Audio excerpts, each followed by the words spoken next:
I'm so sorry, Chad. It's the same thing that I keep complaining about.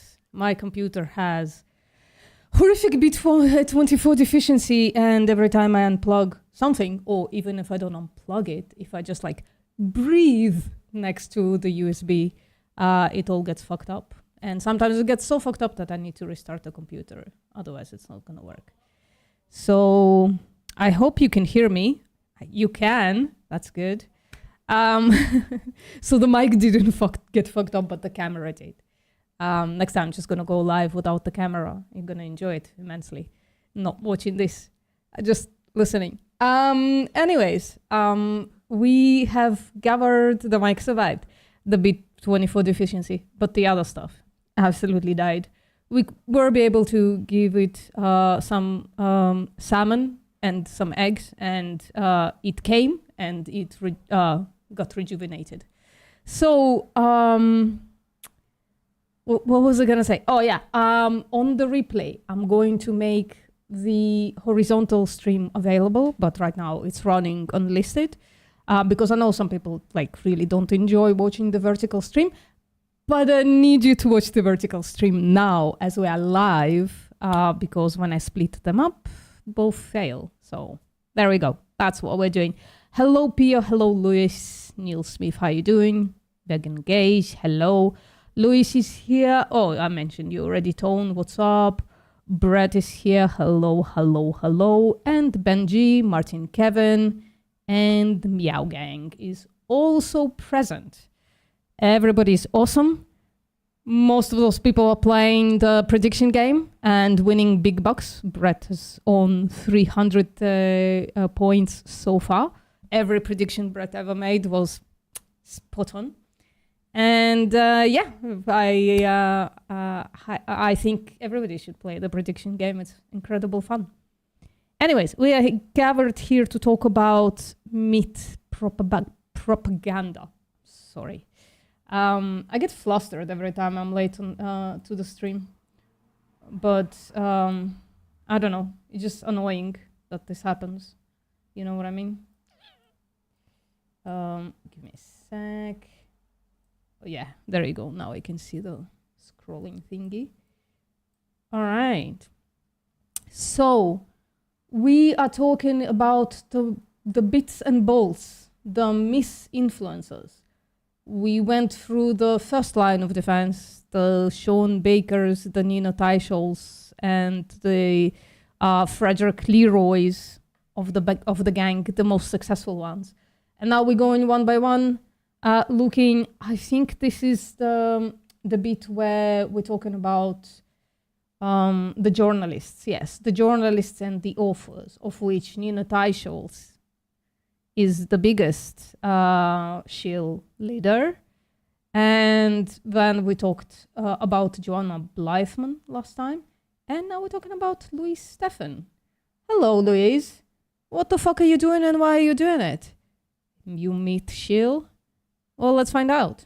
So Louise is Louise Steffen 9. I guess there were like 8 Louise Steffens before she got on social media. Delicious barley coffee. So Louise Steffen is a former corporate strategy consultant. We need to veganize one of those people. One of those people who are like good at getting info out there. You know what I mean? I've been trying to make vegan gays veganize some millionaires because we need fucking funding. If you know a millionaire, bring them here. We'll debate them and we'll make them give us all of their money. Anyways, so this Louise Steffen, Steven, I guess, this is red, is a former corporate strategy consultant with firms like KPMG and PwC. Not familiar, I guess it's just like the names of rich people who face an autoimmune illness in her 30s. Oh, that's unfortunate. Which caused renal failure. Oh shit, and led her to need a kidney transplant. This led her to write a book, Eating Yourselves Sick. Obviously, something that you ate is the thing that is the culprit. Not genetics, Not, I don't know, alcoholism. None of that. Not just like pure lack of luck. No, it must be the carbs. It's the carbs. This led her to write a book, Eating Yourself Sick, about the impact of modern processed diets on health. How would she even know that? Back in, when was the book written? Probably at least 10 years ago. At least 10 years ago, we had so little understanding of what junk food even is. So I'm not sure. A vocal critic of EAT-Lancet, Stephen was of the third most prolific of the top 20 misinfluencers in terms of post volume. I mean, I gotta respect the conviction, I guess, right? Us vegans, we can at least understand that. Trying to be charitable here. Why? I don't know. Her objections focused narrowly on potential vitamin B12 deficiencies. Just take a fucking multi-supplement. Have these people haven't heard of the multi-supplements? Of course they did. They're probably selling them. Pieces of shit. Anyways, and the charity has gone away, ignoring the broader evidence supporting plant-forward diets for overall health and environmental sustainability. As with, she's like complaining about this little, very easily fixable cog, very easily screwable cog, the B12 deficiency, while ignoring the rest of the EAT-Lancet report, right? Which, again, to remind, is not a vegan report. It promotes the animal inclusive diet, right? So I don't even know. Hey, what's up, nerd like us? I don't even know what they're talking about, these people. As with many misinfluencers, she classed the finding as elitist. You hear that, vegan gays? You're elitist. She also, I mean, just because they like classify it as vegan diets as well, right? What the fuck was I reading a second ago? She also expressed concerns about feeding children under the diet, exaggerating perceived logistical challenges while disregarding the availability of alternative sources of protein and healthy fats. For the love of God, kids eat Cheerios anyways. Right. Among her tweets on 8th of February 2019, Stephen framed an article from the Ethiopian agriculture minister in which he welcomed, isn't it the same guy who's like did the anti-vax shit? I'm not gonna besmirch people just because I remember some weird shit. In which he welcomed the report's global focus on goals, well, I guess not, on goals calling for greater attention to the role of livestock in low-income countries, as Ethiopia exposing the report as Western-driven elitist diet. This reminds me of the conversation I had with an Ethiopian person on my last stream. Maybe I should clip that conversation. It was very interesting. Well, I screamed at him for like 30 minutes. Among numerous tweets on this topic, prolific misinfluencer Gary Fatke had also shared a similar narrative a few hours earlier. Stefan also shared Diana Rogers' article on February 13th. So this is, again, days before the EAT-Lancet report was actually released, right? This is preemptive. Just to remind everybody, the EAT-Lancet report was released on February 17th, 2019. So all of this post, February 8th, 2019, that's more than a week before the EAT-Lancet report was released. They're already shitting on it. February 13th, 4 days before the EAT-Lancet report was released, they're already shitting on it. Clip it. It's long, it's not a clip. But yeah, I'll post it. It was funny enough at the end that I guess I should post it separately. 13th, claiming that it explained everything that is wrong with the dodgy EAT-Lancet diet. How the fuck would you know? The report wasn't released yet. this is the upsetting part, right? How the fuck did they know anything about this report more than a week before it was released, or 4 days before it was released? Was there like a copy that was like going around? Preprint? Yeah, maybe. Like, was it leaked from Lancet or from EAT? I don't know. How the fuck did they know about any of this?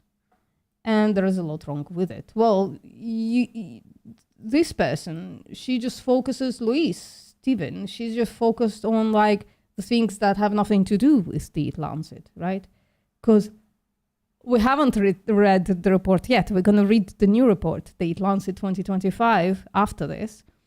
But I'm fucking sure they talked about B12 in that report at some fucking point. The 2025, by the way, is going to be the update on 2019.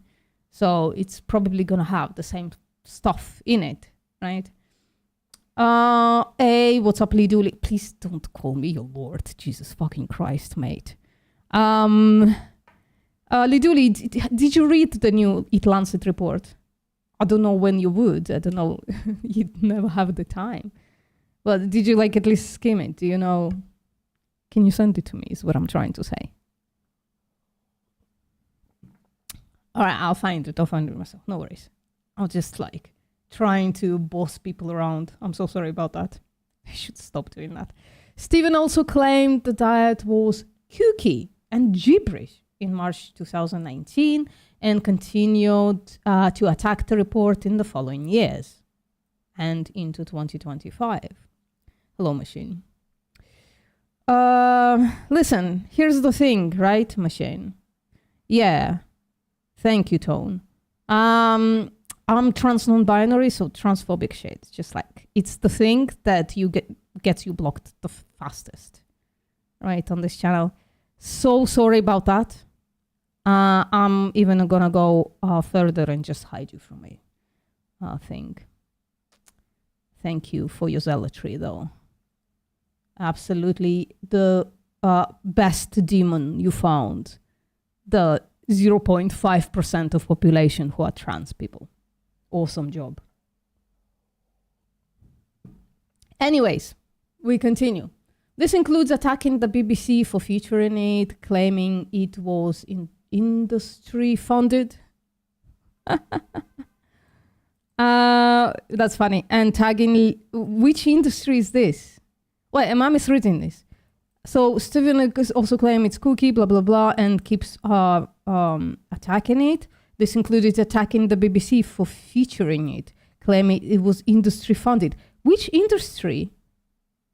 Vegan gays, the broccoli industry finally came through, paid the BBC to publish the report, the EAT-Lancet report.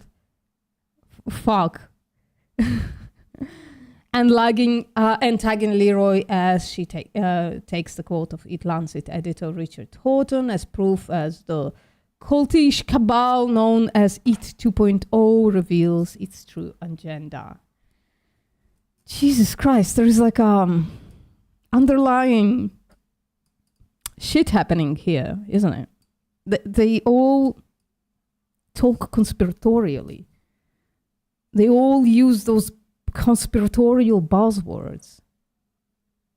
I don't even think it's possible. I don't even think that like the concept of conspiracy applies here anymore, because it's like becoming so fucking prevalent that like probably around 50% of I'm just throwing a number, but like a huge amount of the Western civilization hear those words and it tells them something about the world. You know what I mean?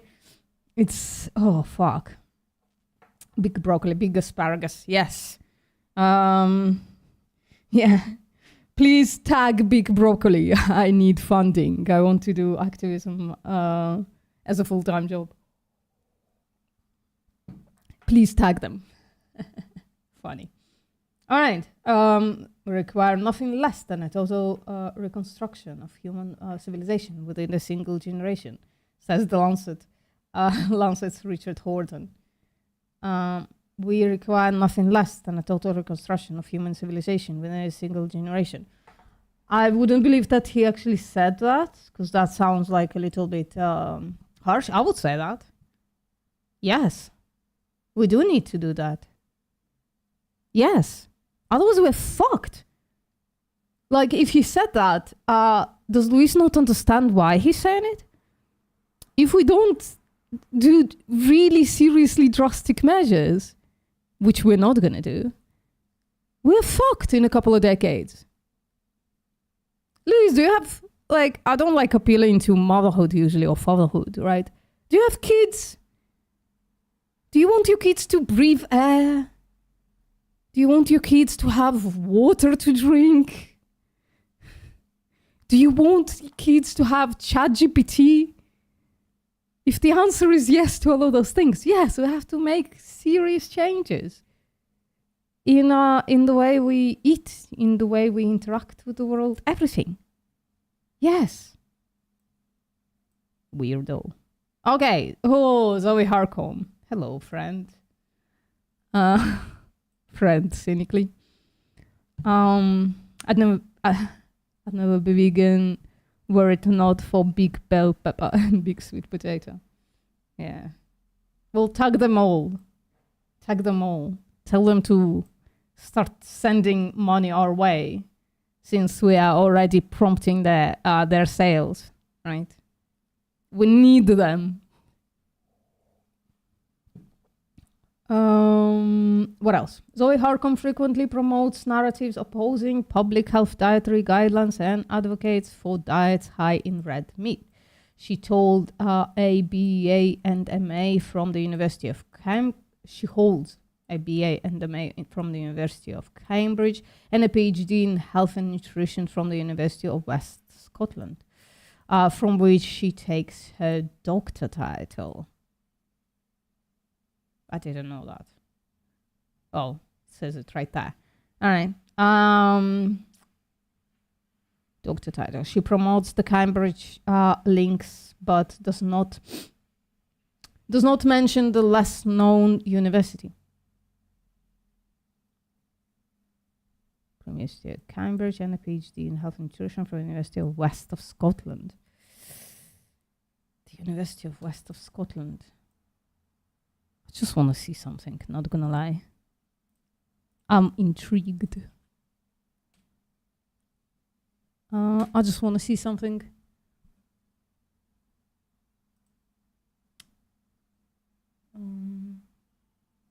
Like, why wouldn't you say about this? You know what I mean? It's kind of weird. Is the University of Scotland a good university? Sorry, I gotta ask it.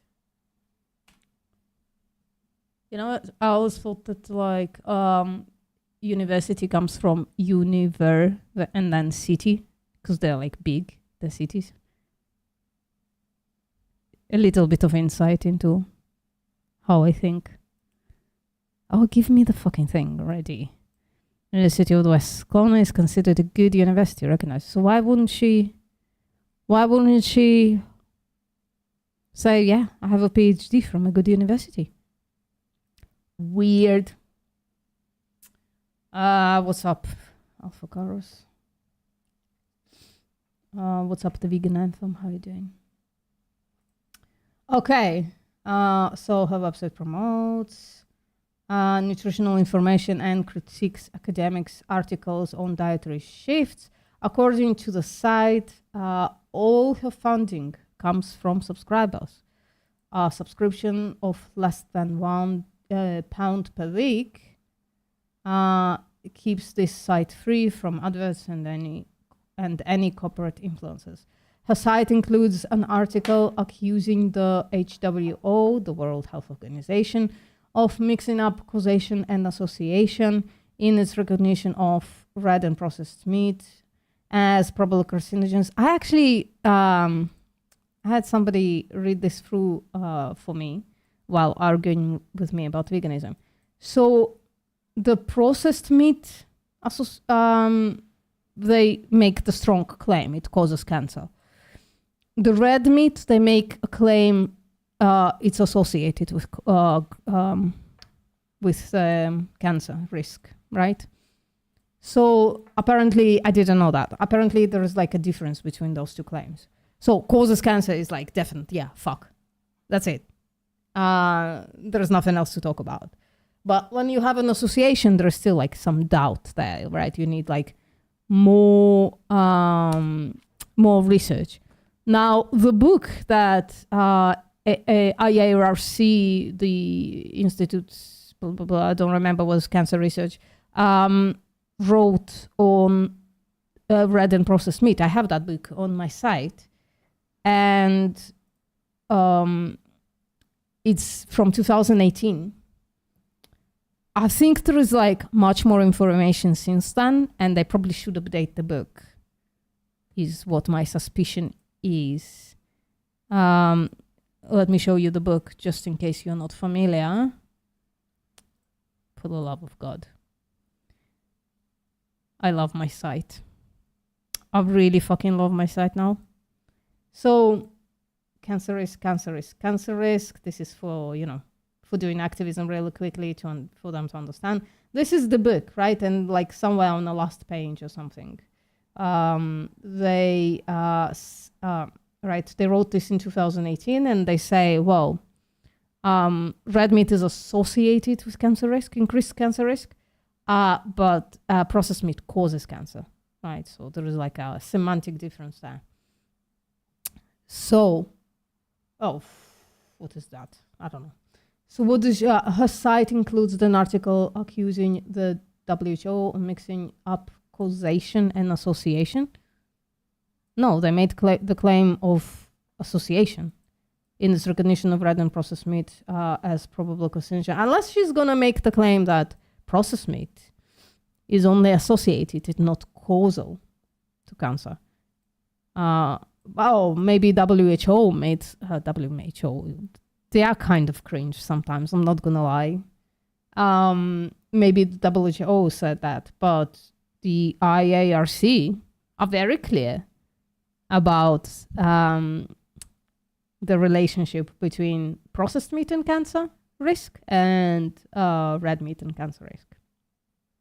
Very clear about it. So I guess maybe the WHO made some kind of a claim, excluding the WHO's essential qualifiers that the risk comes from overconsumption. Well, yeah. Harcom has written several books about food and diets. I bet all of them are really smart. Joking. Including the obesity epidemic, what caused it, how can we stop it, which was criticized by the World Cancer Research Fund for its dietary and fitness recommendations. Interesting. As the EAT-Lancet, actually, I think I need this. Because I'm low-key working on debunking that B12 book. But since the person who wrote the book and the other person who really promotes the book, they don't like science, despite making scientific claims. I guess I can't use science to debunk the book. So I just should show people what the language looks like, right? In that book, what the claims are. And my suspicion is this book is going to be very similar to that B12 book in how it approaches reality, I suppose. Hello, Marissa. How are you doing? Congratulations on 100 fake points. Big, big winner. Okay. As they lost me at B12. Yeah, it's not from nature. Yeah. They would not make that lie when it is so debunkable. Yeah, I agree with you. It's just like, even if it's true, You know, let's assume that this is true. It's just like a bad heuristic to use when you are trying to promote veganism. Just a terrible heuristic to use.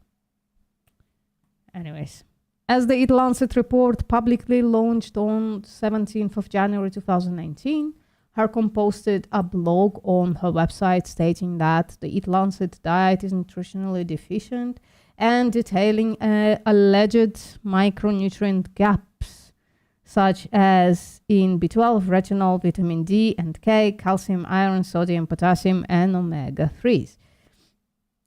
This misinfluence network shared the article 6 times, and it was shared over 60 times more generally. Jesus Christ. With tweets directly quoting or paraphrasing it and describing it using terms such as a must-read, brilliant, expert analysis. Well, that's where we get in trouble, right? Yeah, no problem, Marissa. So, Diana Rogers, also a familiar name, just because we've been reading about her this entire time, basically. Diana Rogers is a dietitian and author of Sacred Cow. This is the piece of shit. This is the piece of shit who wrote The Sacred Cow. Holy shit.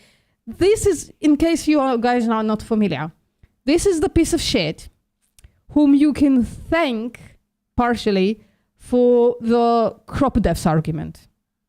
This is the piece of shit who created this graphic. Maybe I can find it really quick. Created this graphic that pretends to answer the question or pretends to debunk a vegan claim, but it's actually talking about something else, right? So the claims that vegans make is animals eat a lot of human crops, right? And I guess vegans used to say like a specific number. And what she answered, she gave like this pie chart where she like divides what animals eat by the type of food. And it had like a small sliver. Oh, this is like crops, human crops. I think it was like said 4% or something like that. And she said, well, debunked. But it's not the same claim, is it? It could be the case.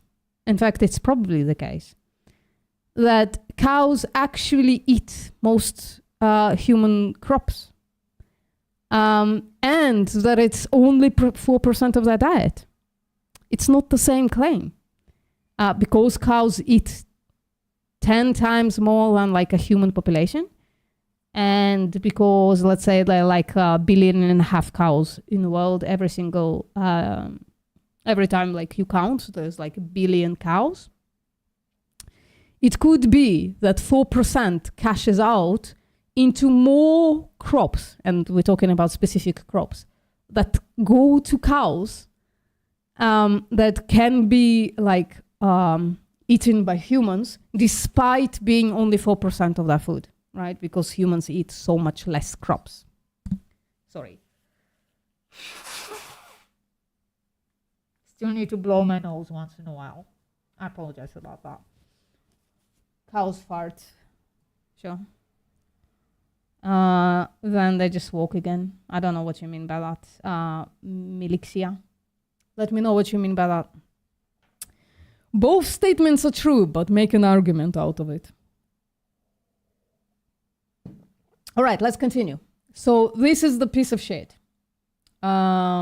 Sacred Cow, the case for better meat. I think I've myself debunked that graphic at least 20 or 30 times, right, to a bunch of people. I don't think it's used anymore, that Sacred Cow. I'm not saying it's because of me. There are like people who've been working on debunking that book, right? It's probably that debunk. But I myself debunked the anti-vegan trolls on Twitter at least 20 times using that graphic. She has produced of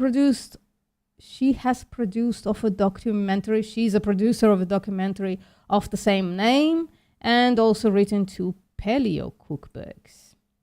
She's the founder of the Global Food Justice Alliance. How they're like giving it this like fascist names, like this serious sounding names. A non-profit advocating for the inclusion of animal sourced foods in dietary policies to promote a more nutritious, sustainable, and equitable global food system. Well, it's not equitable to the animals, is it? It's not. Her website states that the ideas she's been promoting are any meat is better than no meat. How am I alive then? And it's not the cow, it's the how. Concepts she celebrates as finally gaining traction in mainstream conversations. Should probably find the debunk of the Sacred Cow book.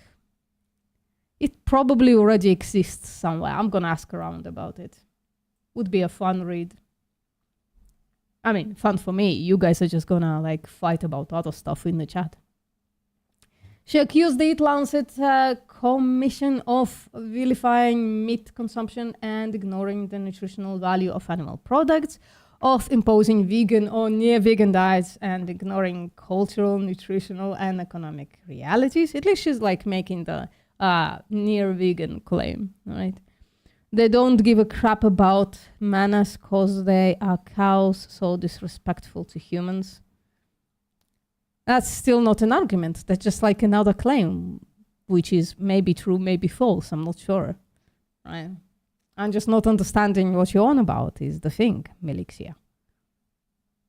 On 17th of January 2019, when the report was released, Rogers posted an article on her website, 20 ways EAT-Lancet's global diet is wrongfully vilifying meat, which quoted both Mitlona and Leroy, and referenced a podcast she had done with Mitlona. It was shared 6 times by the Miss Influencer Network and nearly 60 times overall, including by Frederick Leroy and Louise Stephen. In the article, she asks, how nutritious, environmentally friendly, or ethical is it to advise a nutrient-deficient diet to the global population? Claims you have to substantiate. Jesus Christ. Jesus fucking Christ. Yeah, this looks so sustainable. This screams sustainability. Maybe to the naked eye it does, but we know better, right? Just blabbering, yeah, that's all right. Blabbering is good. It exercises the brain. So, messaging, summits, and frameworks. Industry coordination continues. The social media backlash against the EAT-Lancet report served as a flashpoint. Let me just see that everything is working fine. For food systems becoming embroiled in mis- and disinformation narratives online, opening a new front in the culture wars. This new front serves meat industry interests, and it was quick to capitalize on the remarkable success of the EAT-Lancet pushback.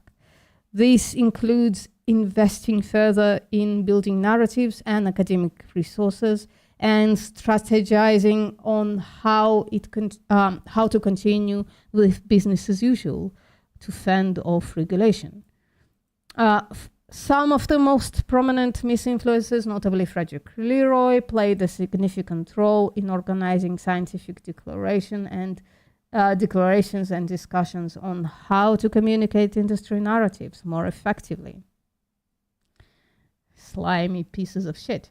The 2022 Dublin Declaration was used as a tool to lobby against European health and environmental regulation, but was quickly exposed as industry propaganda. Dublin was followed by the Denver Call for Action. They give it such fascistic fucking names.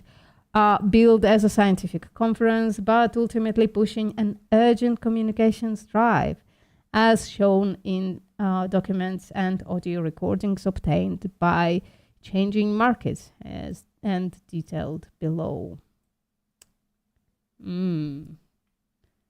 I'm gonna read some actual propaganda attempts. Why? Oh, because I'm pushing the wrong button. Great. Let's see if I can. Yeah, there you go. That's good. So, the Dublin Declaration, the thing that Frederick Leroy was using as propaganda. In October 2022, TGASC, Ireland's Agriculture and Food Development Authority, hosted the International Summit on the Societal Role of Meat in Dublin, from which the Dublin Declaration of Scientists on the Social Role of Livestock was launched. Jesus Christ, it's like a mouthful. Dublin Declaration of Scientists on the Social Role of Livestock. Jesus Christ. The agency, which received 75% of its funding from the Irish government and the EU, contributed 39,000 euros, most of the overall cost of 45,000 euros. The conference had a stated aim to overcome increasingly aggressive pleas to decimate or even eliminate animal source foods from human diets. Yes, please. I'm going to be part of that effort until I die, I think. Although the declaration ultimately listed 36 co-authors, its direction was largely shared by a 6-member committee, including prolific EAT-Lancet misinfluencer Frederick Leroy and Pierre Ederer, I guess, a long-time meat industry consultant, whose clients have included meat giants JBS. Jesus. The pair also co-authored the introduction to a follow-up article in a special issue of Animal Frontiers. What the fuck is Animal Frontiers? I'm again so sorry about the slurping sound. It's just something I'm still dealing with. Sorry about that. Animal Frontiers is Oxford academic.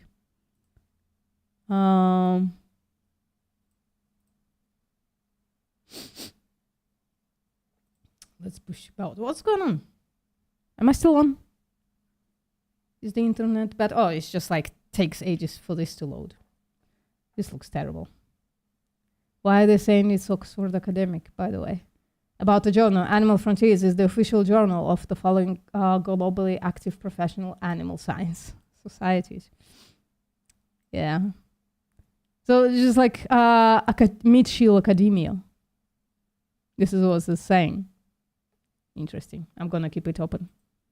I'm opening a bunch of stuff to follow through with. Yeah, an Oxford Ag Journal, yeah. Okay.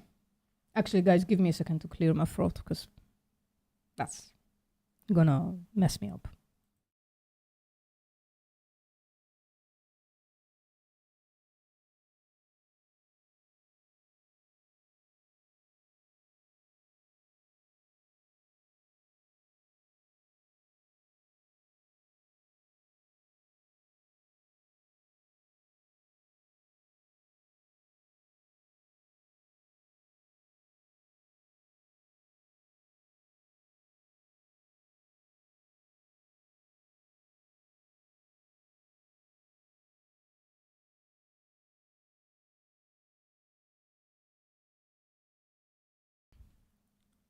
Right. So sorry about that. Thank you for panicking. I do enjoy it. I do enjoy it. I'm here. The declaration statement calls for a balanced view of the future of animal agriculture. The final text is just 700 words and mostly presents selective facts about livestock systems without context. For example, that well-managed livestock systems applying agroecological principles can generate many other benefits, and livestock-derived foods provide a variety of essential nutrients and other health-promoting compounds, many of which are lacking in diets globally, even among those populations with higher incomes. So this claim, yeah, I understand. So even without looking what's going on next, I can provide the context for this, right? there could be a well-managed livestock system, right? But still, it could be incredibly detrimental. It just could be better than the one that is happening right now, right? That would be the context. And also globally providing the supply for the demand that is happening right now, right? Because people want more meat, more animal products. So providing that demand, you just can't have well-managed livestock systems, as vague as it is, right? Even if we're managing well, we improved like our ability to produce meat with like 50% of greenhouse gas emissions. Well, the fucking demand keeps growing. The human population keeps growing. So reducing the greenhouse gases by 50%, first of all, implausible, in my opinion. And second of all, it doesn't really address the problem that we have to cut more, right? So the demand must be reduced, according to EAT-Lancet, but by like 90% or something like that, right? We're going to read the report, so I don't know. Like you can't even do the well-managed thing if you keep the demand as it is, which is what the industries want to do. They do not only want to keep the demand. Oh, sorry. Shit. What's happening? Give me a sec, guys. Sorry.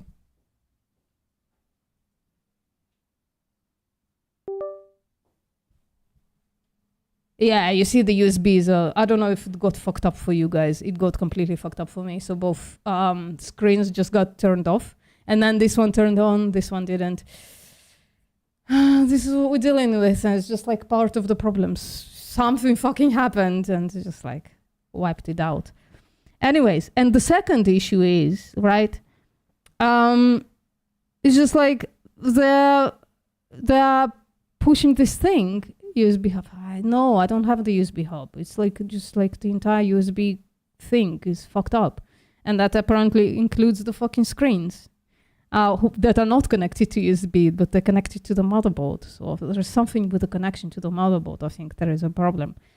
Anyways, and the second claim that I'm making, livestock-derived foods provide a variety of essential nutrients. Well fucking done. But we can get those nutrients elsewhere. What we can do with, we can just like send supplements to the entire fucking world population.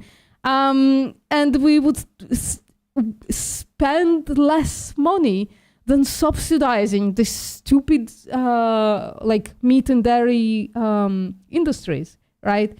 It would actually save money to eliminate meat and dairy and just like send supplements to the entire world population or fortified foods of some kind, right? So that's the context. The context is you can find that nutrition elsewhere and it would be more sustainable, less costly, and more effective, right? The statement declares that livestock systems are too precious to society to become the victim of simplification, reductionism, and zealotry. Mm-hmm. Like it's fucking the industry calling somebody else zealots. It's like weird. Anyways, these are all claims that have been leveled against EAT-Lancet. As a coordinating member of the committee and one of the most outspoken EAT-Lancet misinfluencers, it is possible that Friedrich Leroy, influenced this language with EAT-Lancet in mind. The declaration conveniently omits critical facts about the size of the meat industry,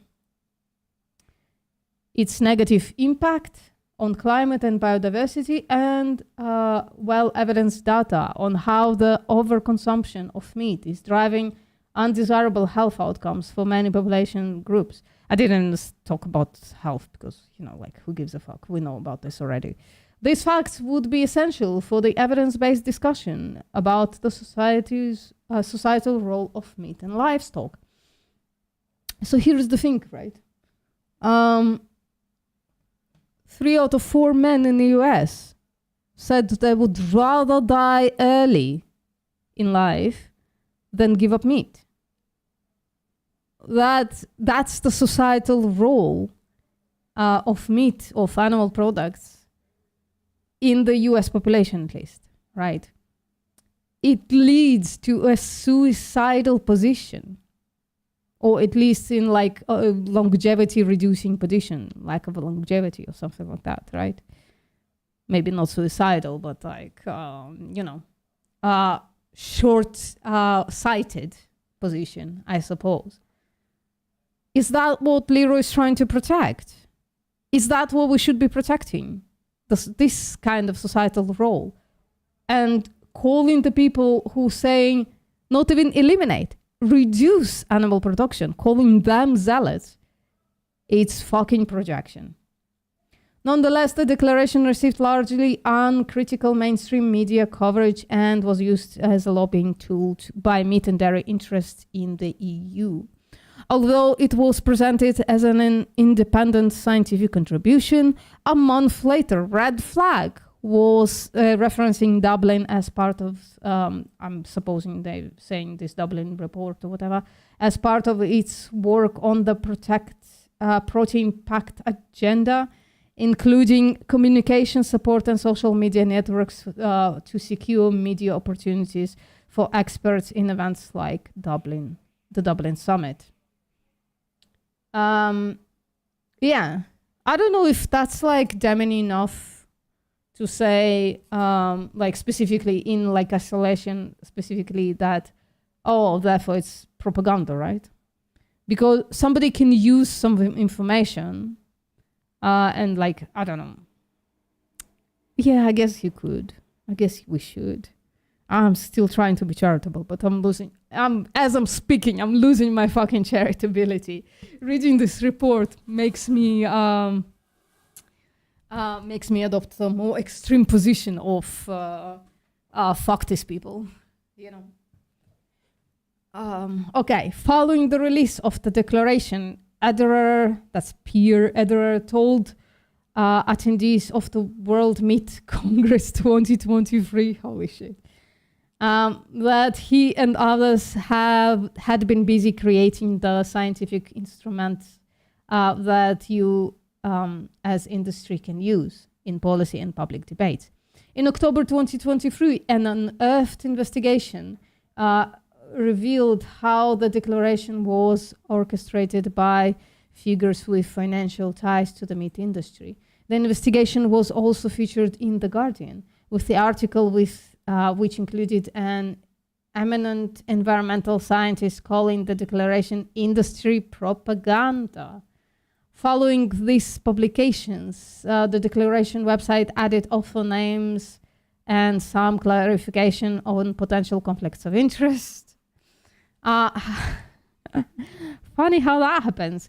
However, key information is still missing. For example, while the site does now disclose that one of the authors, Colette Casta, is the CEO of the American Meat Society Association, it does not mention that AMSA, whatever that is industry funded, nor does it disclose Ederer's close ties to the meat industry. So all of those things are fucking, they have citations, guys, right? They're not just making the claims and like walking away. I'm back on the B12 book that has 0 citations.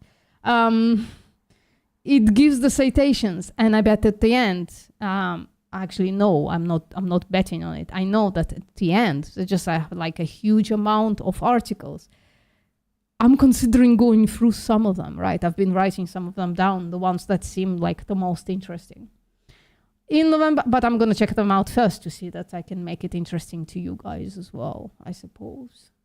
Wouldn't want to bore you to death, only half to death. In November 2023, Leroy appeared on Beef Central TV, stating that the declaration is an independent initiative coming from independent scientists. There has been no funding whatsoever from industry or influence over what we're doing by industry. Let me read this. In November 2023, Leroy appeared on Beef Central TV, stating that the declaration is an independent initiative coming from independent scientists. There has been no funding whatsoever from the industry or influence over what we're doing by industry. This, if was true, is actually a fair point, right? So it's often that studies are being dismissed by saying, well, this was funded by a certain industry. For instance, I don't know, the whatever, some kind of an LDL conspiracy science was funded by the big broccoli or something like that. The funding itself doesn't necessarily mean anything, but it can, okay?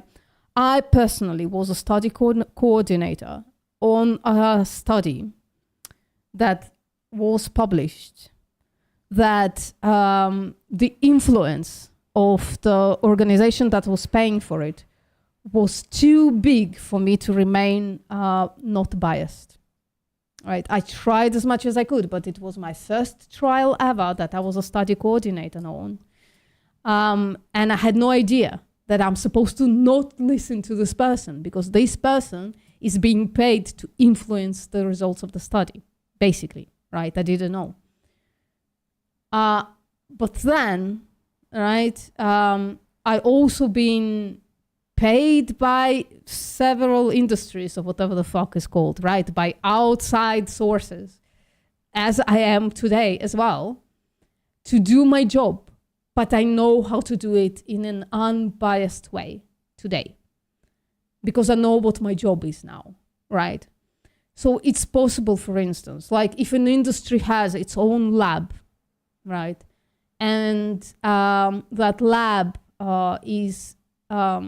can be influenced, for instance, by the payment, then yeah, it could be that the study is cooked. But a lot of the times, science needs to be paid for, always. And a lot of the times, industries are gonna pay an independent laboratory to conduct a study and to give them the results, without having the ability to even influence. This is cooked into ethics that is sometimes overlooked, specifically, I would say, by the cosmetic companies, all right? But most of the time, science is made independently despite being funded by interests, by like companies with interest. Well, actually, the interest of the company is not to put out an unsafe drug, for instance, or a drug that does nothing, basically, right? That's actually like, I think, misunderstanding because, like, for instance, a drug company wants to put out a highly effective, highly safe drug. That's the thing that's gonna make the money for literal fucking decades, right? If they put out an ineffective drug, people are gonna stop using it. If they put out unsafe drug, people are gonna file lawsuits against the company.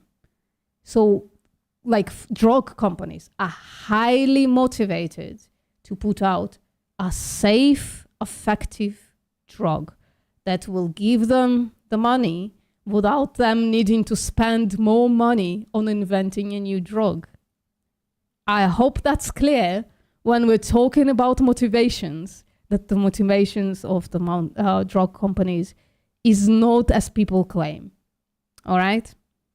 Sorry, this is my TED Talk. I had to put it in because the B12 book is on my mind, I guess. I've been pissed off at that book for weeks now. Anyways, so yeah, I had to make that point.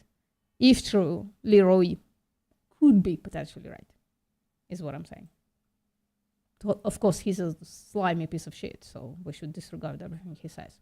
So, in 2024, further analysis by Food Unfolded found that 60% of signatories that had links with the livestock sector. 60% of signatories had links with the livestock sector. In 2025, again, might not mean anything, but, you know, we're collecting data here. In 2025, a paper in environmental science and policy, the Dublin Declaration, gain of the meat industry, loss for science. I actually want to examine this. Let me write down this citation. So sorry. So citation 121. I might want to examine it.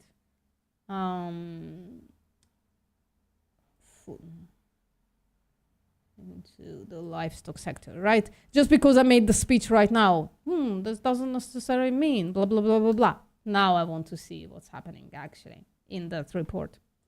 In 2025, a paper in environmental science and policy, the Dublin Declaration, gain of the meat industry, loss for science, found the Dublin Declaration echoes meat industry narratives. The Dublin Declaration conflicts with well-established scientific findings on meat production and consumption. The Dublin Declaration is associated with excessive self-citation and large conflicts of interest. It also found that while the Dublin Declaration impacts on public discourse arguably should not be overstated, it certainly has contributed to a large media environment which often vilifies initiative toward dietary shifts. Hey, what's up, Diego?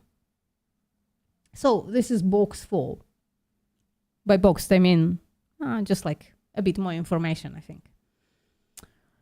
So, established in 2011, Animal Frontiers. It's this thing. This thing. Animal Frontiers is a review journal published as a joint venture of the American Society of Animal Science, the Canadian Society of Animal Science, the European Federation of Animal Science, and the American Meat Science Association. Jesus Christ. While all have close industry ties, AMSA, it's this one, American Meat Science Association, in particular, is known to receive funding and event sponsorship for major industry players such as Cargill and JBS. Jesus.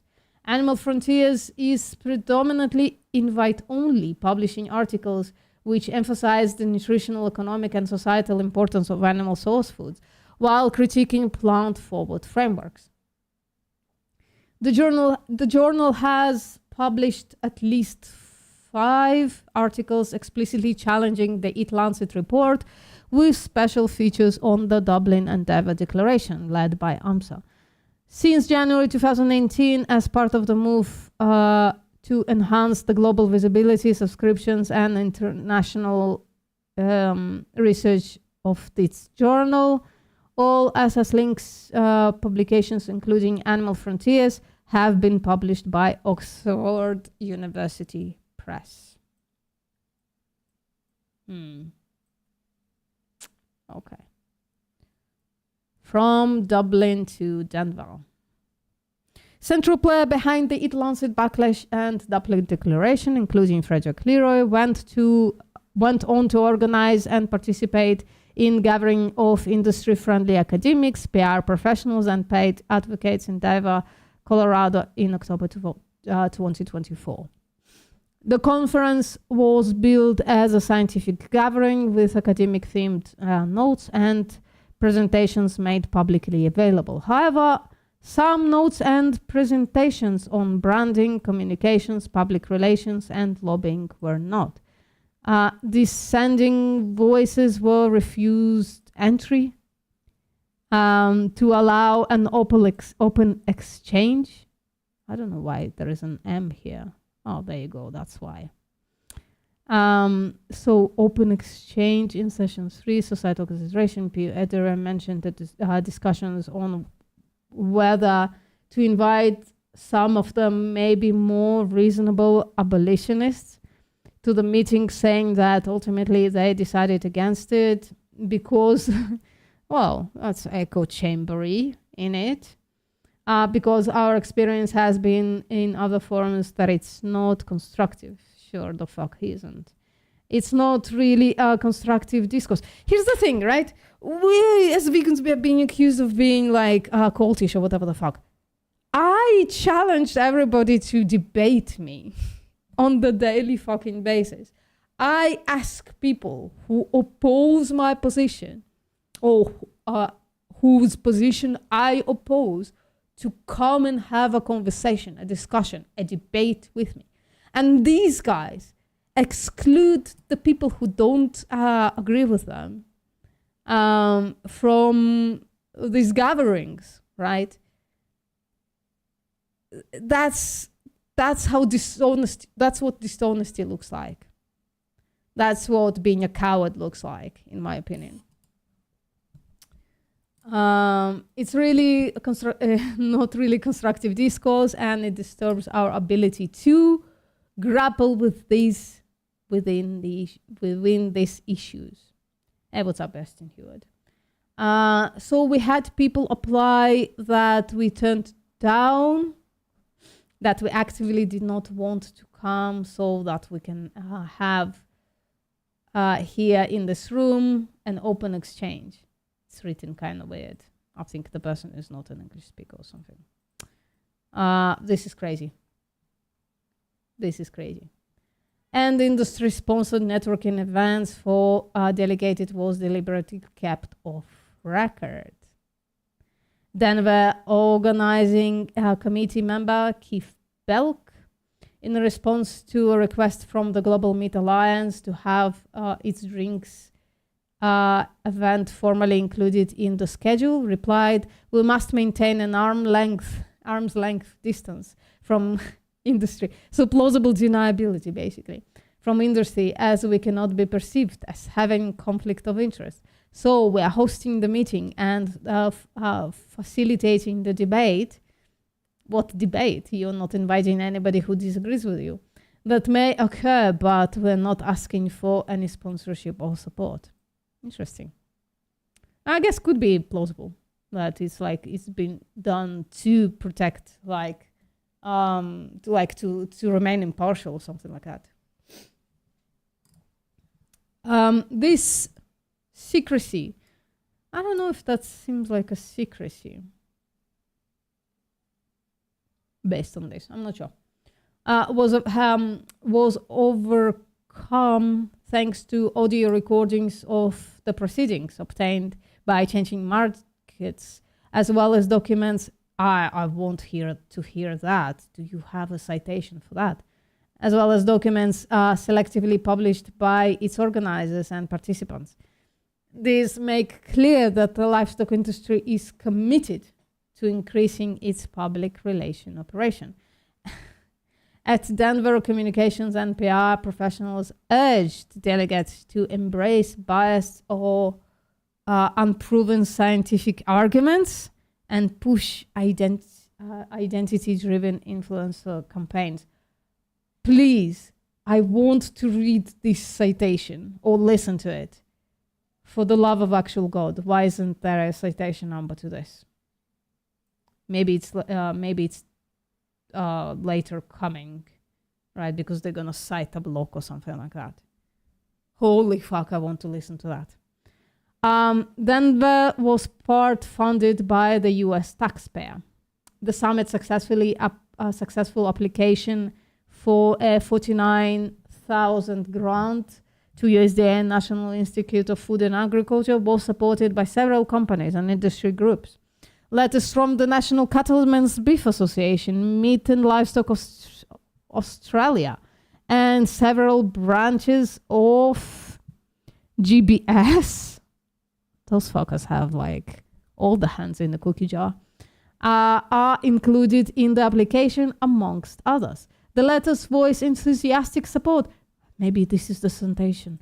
For the events, citing the need for the communication project to emphasize meat's institutional benefits while countering pressure faced by the industry with regards to climate change, excessive water use, animal well-being violations, and safety problems. Please, for the love of God, I have to. Guys, I'm so sorry. I have to go see if citations citation number 129. Those are citations, by the way. What the citation 129 is, I have to go see.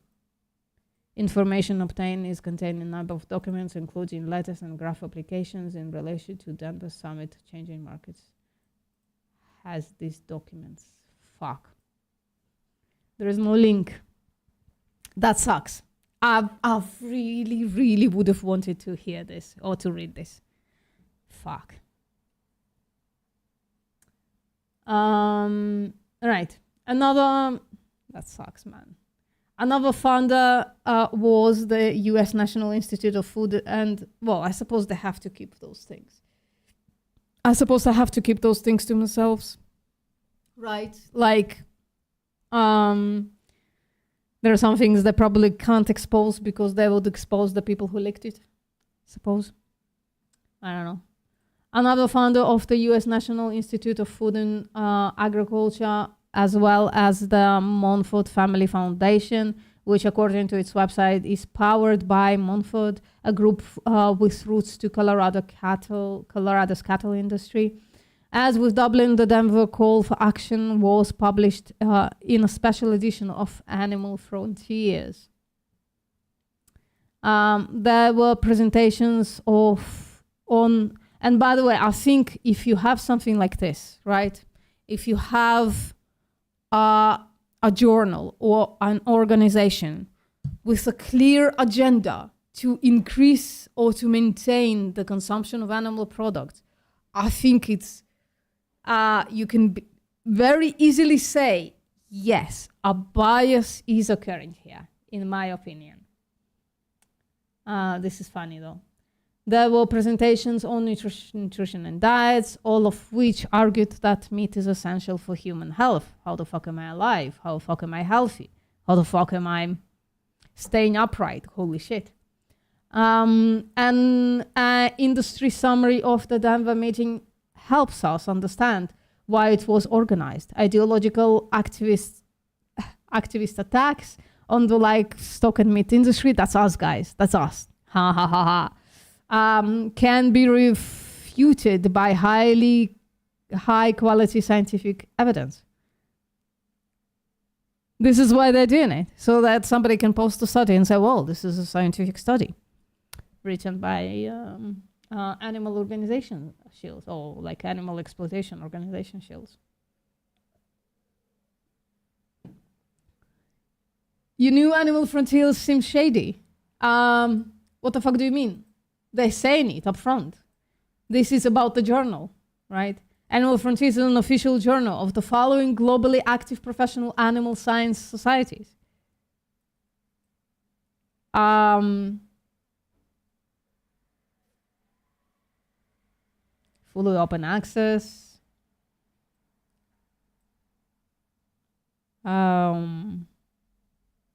Okay. Statements of facts and opinion in the articles in Animal Frontiers of those of the respective authors and contributors and not of the journal. Oh, I suppose they have to say that. An animal interest approach method as a gateway to a One Health educated pipeline. About Animal Frontiers. Oh, leads to this. Hate when links just like loop on themselves. Why did you include the link then? Holy fuck.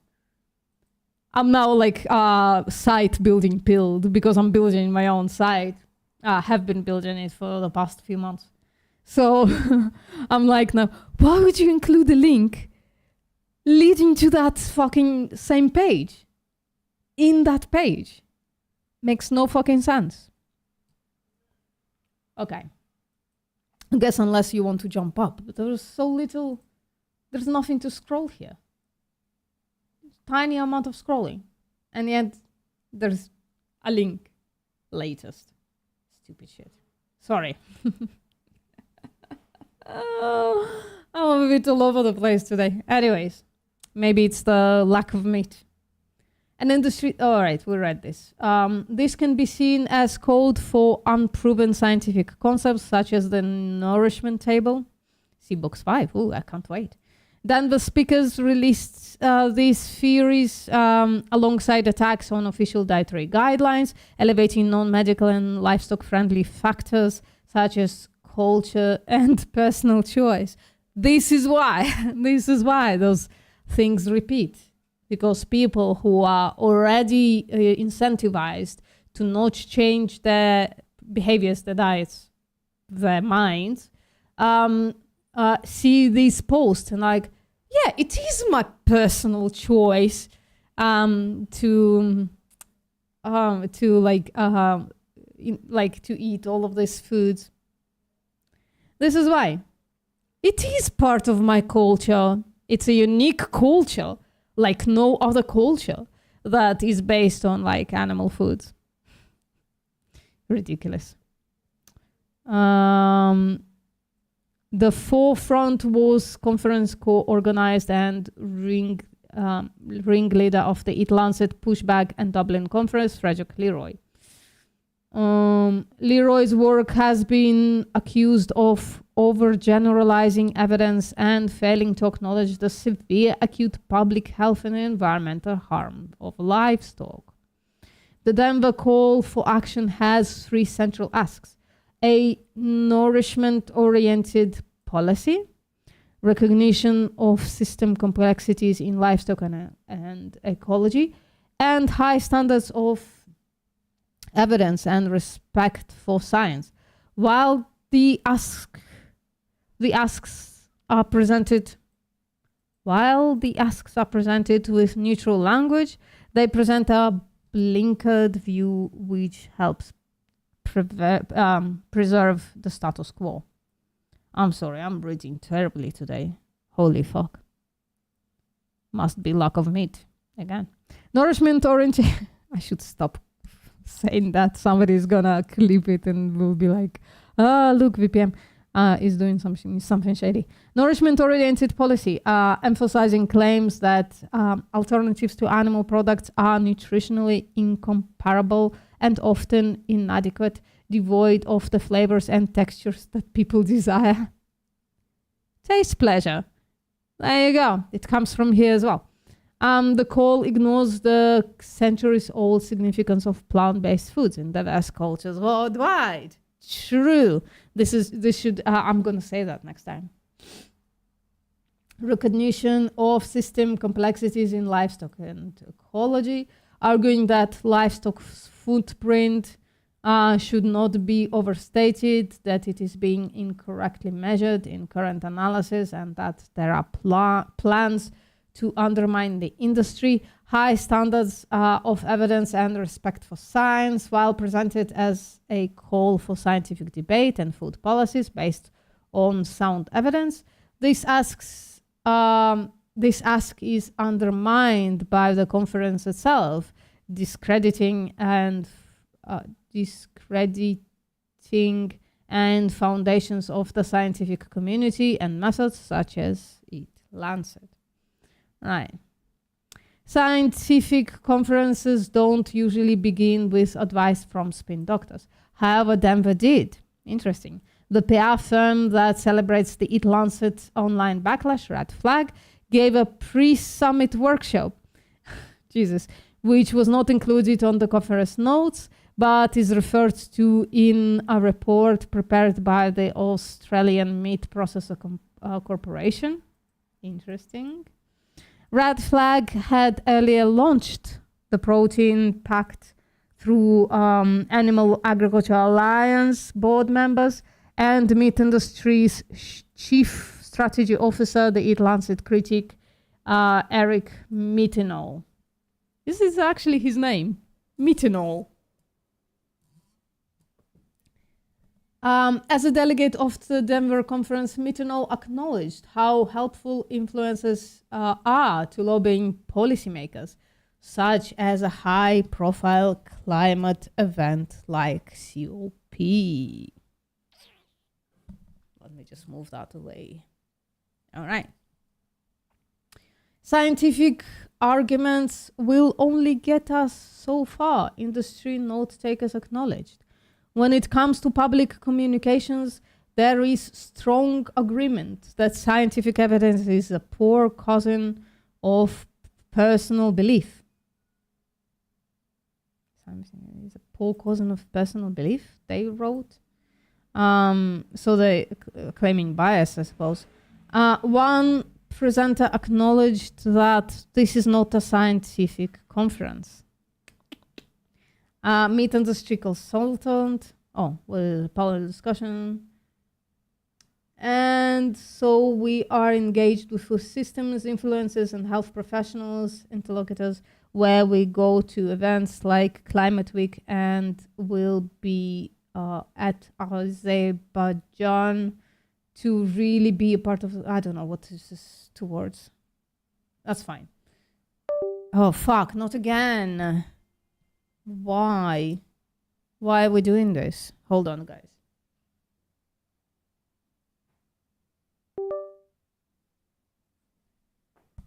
So incredibly annoying. And I don't know how to fix it. So annoying. All right. Meat industry consultant and a Dublin leader, P. Ederer, urged Denver delegates to recognize that scientific facts are not as critical as who you are, and that truth is a relative concept, so it's literally alternative truth. Another speaker expressed open disdain to leading scientific institutions, describing those fancy people at Harvard, fancy people at Tufts. Some of those people, they're both annoying, just their public statements, but even imagine sitting down and eating with them. It's just fucking crazy. During the conference final session, Ederer said, we, the Dublin Denver group of scientists, we also call ourselves the societal role of meat.org scientists.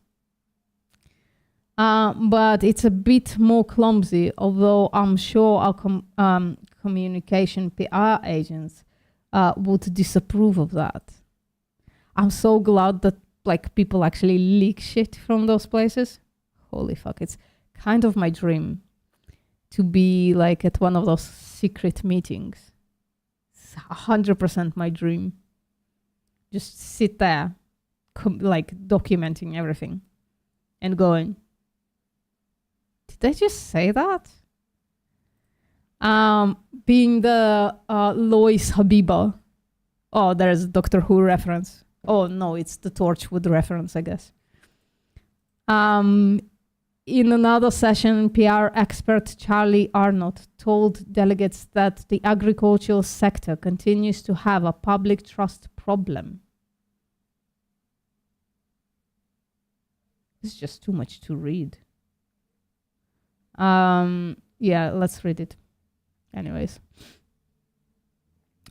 In another session, PR expert Charlie Arnott told delegates that the agricultural sector continues to have a public trust problem. Communication, I hope you can see this, guys. I don't know if you can, though. I'm gonna make it a little closer so that you can see. Communications expert Alexa Lamb presented a paper communicating with society about the science behind meat and livestock production, which claims high levels of anti-meat misinformation online, while describing the younger generation as source of future growth for industry that is still pliable on channels like TikTok and Instagram. At the conferences, in her talk, Making the Impact, Communicating the Science of Policymakers Consumers, she acknowledged that industry has a trust problem, saying that the public have cognitive dissonance between nice green fields and the reality of factory farming. Wonder that they got that idea. Well, which people talk about cognitive dissonance all the fucking time. It's us, it's vegans. You see, if you in dystopia today, you should know vegans are changing the world enough that the meat industry is talking about it, right? Well, they're pointing out the factory farming here, but We point out all farming is shitty. Lam urged conference delegates to build partnerships with few forms of media to find new and young audiences. Changing markets. What is that?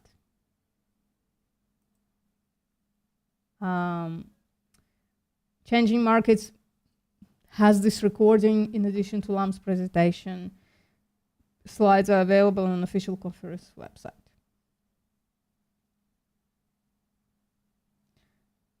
Ooh. Guys. I know what we're doing next week. Guys. Those are video recordings. Or at least audio recordings. Finally, you're not gonna have to listen to me talk. Oh my fucking God. Put one in the chat if you're excited about this. Well, there are only 6 of you left here. Are they in English? Let's see. Let's push one.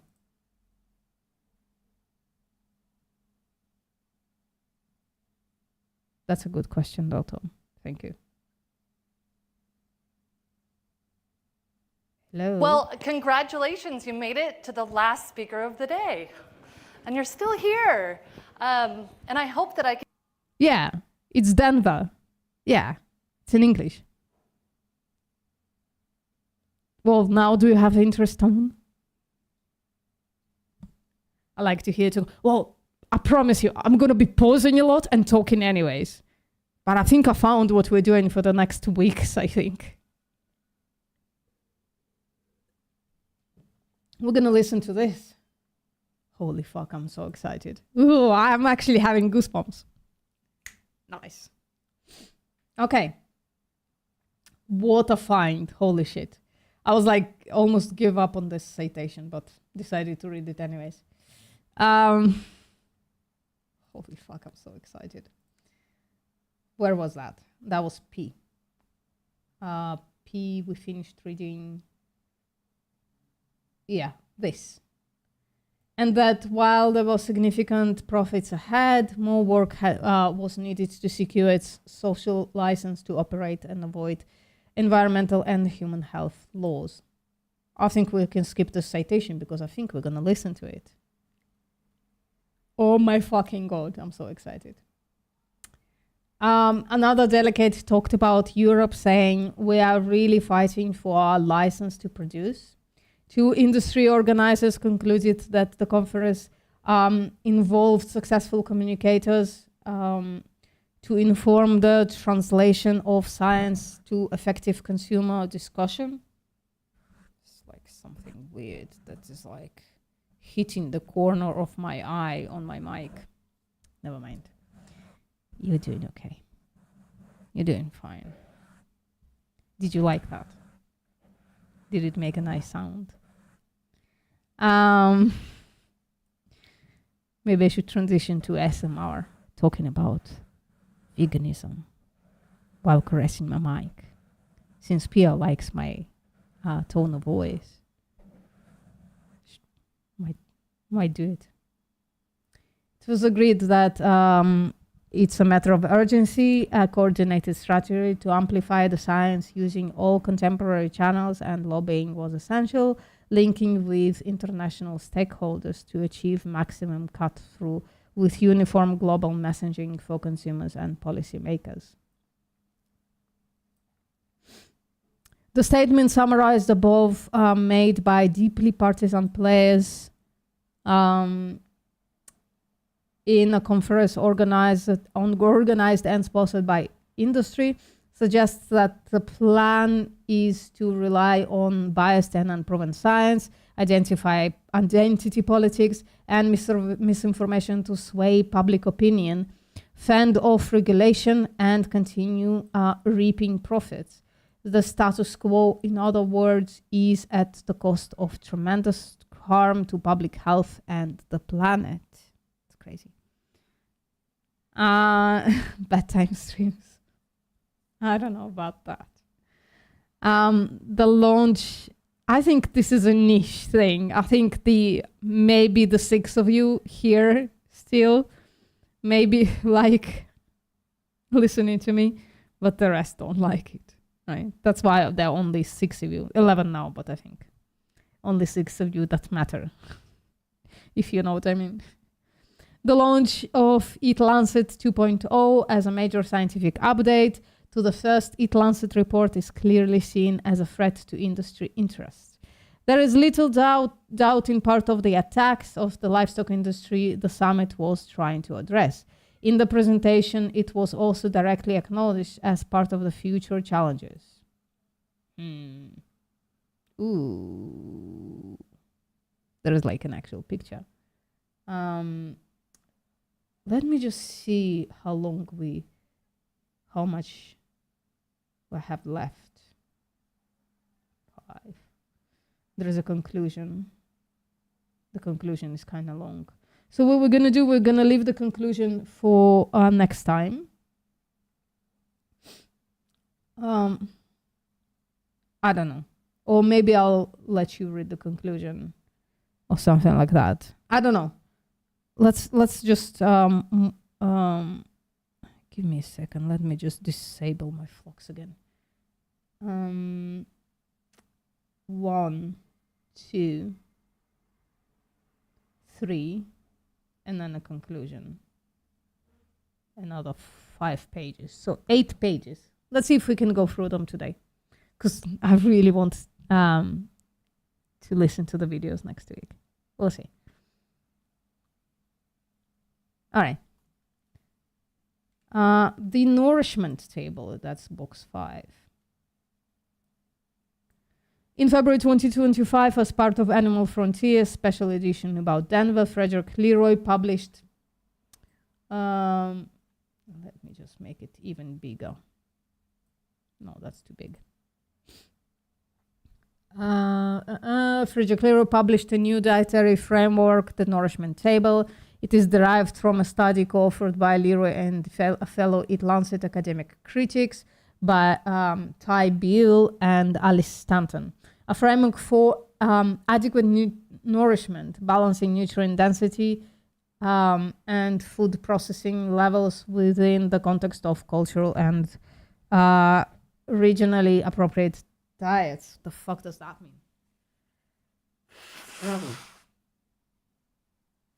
Hey, what's up, Neil? Sorry about the less pleasant ASMR. In the description of the nourishment table on Aleph 2020, I think we read about it, Leroy and his co-author state they are basing it in the failure of existing dietary guidelines. Well, almost nobody follows the dietary guidelines, so I don't know how can they prove the failure part. It's one of those like ecological fallacies, right? They're saying, oh, this thing exists, and then with it also exists all this like poor health outcomes, as they say in the population, right? So they say, oh, 1 + 1, right? Whereas it's a bit more complicated because the dietary guidelines don't necessarily affect the public, because the public doesn't fucking follow them. They're following something else. They're eating cultural, actually, right? They're actually eating the way their culture ascribes them to do. So, fuck. So annoying. It's one of those things that have become like, it become annoying to me since I can now like clearly see when someone is making a statement using data that doesn't necessarily, you can't actually derive the statement from. It's like incredibly annoying to me now because I can see it everywhere. They argue that nutrient deficiencies are still an issue and diet-related non-communicable diseases have increased to epidemic proportions. This is also like fear-mongering. While only a minority of adults still in optimal cardiometabolic health, these bold assertions fails to acknowledge that dietary guidelines are largely not followed, which is exactly what I said. Fucking hair in my mic. Maybe it's just the hair coming on from my actual hair. No, it's definitely on my mic. I can see it when I'm It's right there. There you go. Disposed. Cruelly disposed.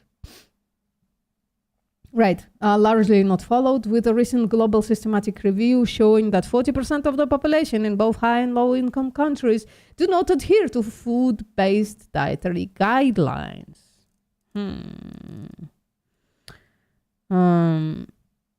What's up? Big something. I'm so sorry. Your name. Please tell me how to spell it. Hey, what's up, Fush? They will bring food at some stage. Okay. Well, you guys are talking about your stuff. That's fine. I'm doing this for me anyways. You are here as a... Thank you for supporting me, I guess. I appreciate it. The nourishment table claims that low intake of animal-derived foods like the EAT-Lancet model often leads to deficiencies in key nutrients. Drop supplements on them. The way you drop supplements into the feed, but provides no evidence to back up the statement. It also somewhat contradictory.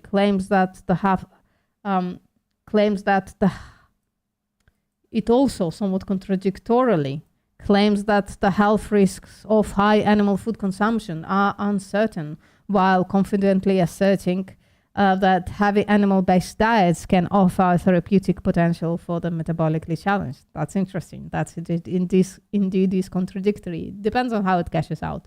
They're not going to cash it out. They're going to leave it vague like that.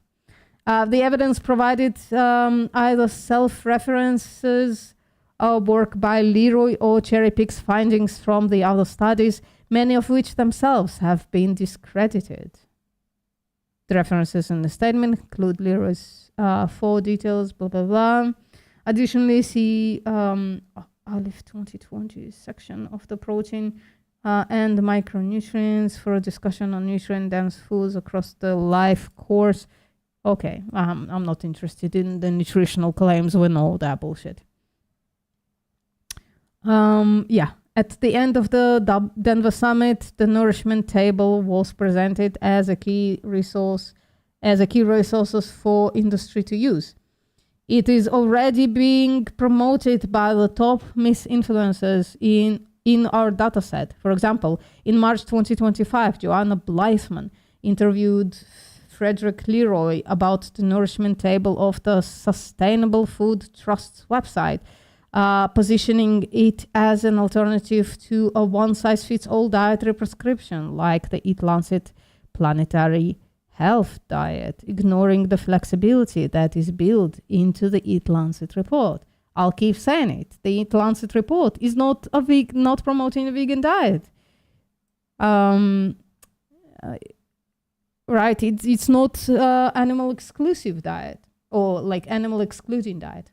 Signs of backlash to EAT-Lancet 2.0, alongside the continued messaging and development and coordination of the meat industry and misinfluencers at events such as Dublin and Denver. Pro-meat messaging continues to be spread through social media.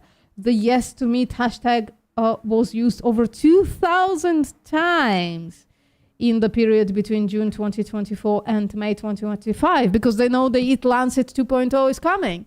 While meat heals, cringe. Oh, I should start a tofu heals hashtag. It's just so cringe as well. I don't know. Was used over 8,000 times.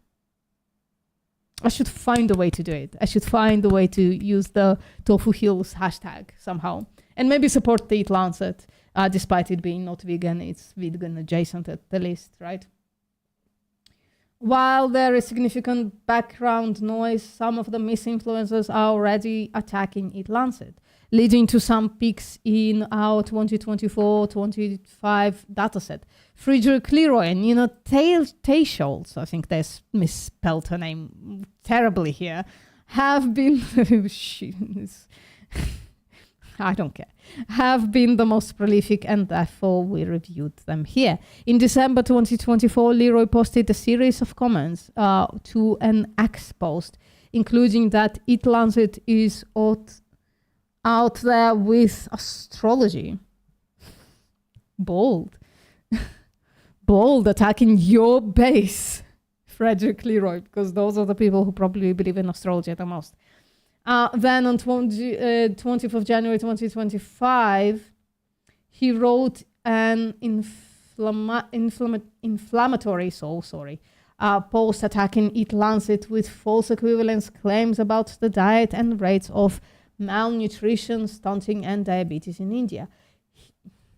His post viewed over 20,000 times, reactivated familiar narratives about the planetary diet being nutritionally inadequate and ideologically driven.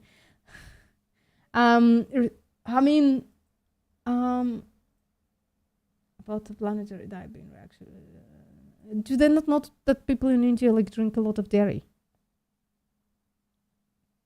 Do they not know that? Oh, they don't care, probably. Or they probably know and like harvest it anyways. Responses included calling EAT-Lancet a joke and a suggestion that it be designated a terrorist organization. Jesus fucking Christ. He goes to lengths, huh? In March, he questioned why there would be a future EAT-Lancet report and warned people to get prepared for more dystopian plans to mess with our global diets. Starting October 2025. In April, he shared an article claiming that the EAT-Lancet diet would increase nitrogen emissions in Denmark. I hate this narrative because the science shows that using fake fertilizers, so like synthetic fertilizers, actually produces less nitrogen overflow than using manure. I hate this. Subicoops, I appreciate it. Subicoops, thank you. I'll try to remember that. I think I will remember that. In April, he shared an article claiming that the EAT-Lancet diet would increase nitrogen emissions in Denmark, lie, and in June accused the EAT-Lancet of being industry-funded. Tayshiels also continue to focus on direct attacks on EAT-Lancet, including December 2024, where she claimed the planetary health diet was developed by global business groups. Piece of shit. Get the fuck out of here. On 18th of January 2025, the EAT-Lancet featured an editorial about the dangers of mis and disinformation for public health. This prompted a backlash, with people referring to hypocrisy and claiming that it is the EAT-Lancet report that is disinformation. Tayshiels, spelled correctly this time, was among the top critics by engagement. Her post on X criticized the Lancet received more than 32,000 views, was liked 532 times. That's actually very little for Nina Tayshiels. And reposted or quoted 108 times. Tayshiels, well, did they show how many of those people who quoted her were actually like pro EAT-Lancet? Trying to discredit, or not discredit, but debunk Nina Tayshiels. Tayshiels prompted another small spike on January 24th, 2025, when she commented on EAT founder Gunhild. We are struggling today with names. Gunhild Stordalen. I usually just go next, but discussing the planetary health diet at the World Economic Forum, claiming it showed elites were still pushing the EAT-Lancet agenda. Tayshiels continues to be active in her attacks on EAT-Lancet, including in the post in August 2025, claiming it is funded by corporations and Bill Gates. Get the fuck out of here. I mean, get the fuck out of here. Another buzzword. Really, truly. She calls it a multi-million-dollar campaign on how we should all eat a diet of 1.5 oz of, I don't remember how to say, is it pounds? No, is it like, what is oz? I don't remember, of meat a day. While claiming the backlash is an organic grassroots campaign which supporters of EAT-Lancet are trying to discredit. Yeah, it looks very organic since you like fucking attacking it with like industry funds, with industry PR campaigns, with like preemptively before the report is even released. Yeah, it's so grassroots. Oh, Nina, come on. Come on, mate. And her followers probably believe her. She uses many of the same arguments put forward by Frederick Leroy in his article on Aleph 2020. I don't remember what Aleph 2020 is. It's something bad. Some of her recent posts have also been shared by Joanna Blythman. Yeah, she's just like, okay, what's the problem with this? It's perfect. Well, not perfect. It could be better because there is like an egg here and a little bit of dairy right there. But other than that, there is also like very little variety here. What the fuck is the tofu? What the fuck are the grains? All I see is like nuts. Oh, she's faking it. Get the fuck out of here. Conclusion. Shall we just read through the conclusion real quick? We're going to try. The pushback against the EAT-Lancet report in 2019 is considered the first major outbreak in mis and disinformation targeting food systems, transformation, and the science supporting it. Our research into the social media backlash shows that it was not an organic phenomenon, but the result of a coordinated network of misinfluences. Some have clear links to the meat industry, while others have strong convictions, zealous, and on the necessity of high meat consumption, while the industry then amplified. Behind the EAT-Lancet backlash was a small but very vocal group of seemingly independent and unconnected experts with high following and engagement, who posted consistently and amplified each other's posts, articles, and opinions, creating the impression of a valid and multifaceted critique of the scientific report.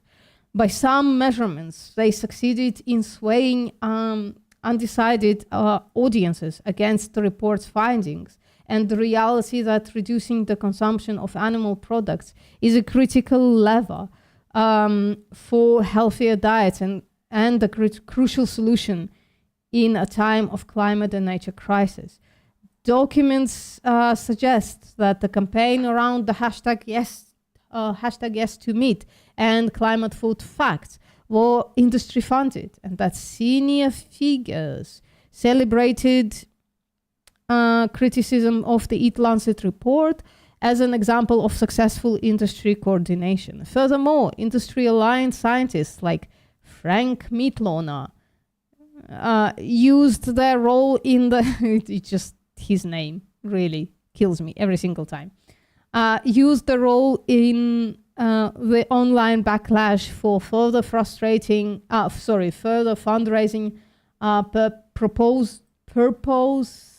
purposes with industry groups that were involved in setting on the Clear Center and at UC Davis. For many, I should drink something. One sec. Hey, what's up, Michael? For many of the top miso influencers, we found no evidence that they were paid directly by the industry. However, they have written books on the topic, provide lectures, and sell dietary advice, subscriptions on specific products, meaning that many of them have financial interest in maintaining high level of meat consumption. Importantly, since 2019, the level of online misinformation related to food systems has grown exponentially. In our 2023 report, Truth, Lies and Culture Wars, we uncovered analyzed almost 1 million misinformation posts between June 1st, 2022 and July 31st, 2023. Our findings show that many of the same narratives used in the attacks against EAT-Lancet traced in the report had persisted and amplified. In 2025, carnivorous diets and those who push them are considered mainstream in many environments, notably pushed and legitimized by the US Health Secretary RFK Jr., piece of shit, as well as by several opinion leaders within the so-called manosphere. They haven't talked enough about manosphere, in my opinion. According to research by Hubbub, young men aged 16 to 24 are nearly 3 times more likely than the general population to have increased their meat consumption over the last year. This is upsetting to read. And what's up? Happy World Vegan Day, include. Cipriano Mazzola. I like your name, Cipriano Mazzola. This year, for the second time running, the World Economic Forum highlighted mis and disinformation as one of the top 10 short-term risks. I don't know what that is. Society. Maybe. They have a few spelling mistakes here, I think. The landscape into which the EAT-Lancet Commission's second report will be released in October 2025 is now far more ridden with climate and health mis and disinformation, including the backlash against scientific research, as well as significant uptake of conspiracy theories driven by far-right actors. They didn't talk enough about far-right either. Below, we analyze some of the key trends that might negatively impact EAT-Lancet 2.0. Conspiracy theories shaping public opinion. According to the Harvard Kennedy School's Misinformation Review, conspiracy theories have transitioned from a fringe phenomena to central forces shaping public opinion and political discourse worldwide. I made this or similar claim about an hour ago. Driven by the digital transformation of information, conspiracy beliefs increasingly pose a challenge across the world. Maybe I want to read this report, actually. Let me just write it down really quickly. I apologize. Citation 154. Guys, we're here for the long run. Not gonna lie. You're gonna hear me read a lot in the next months, I think. So,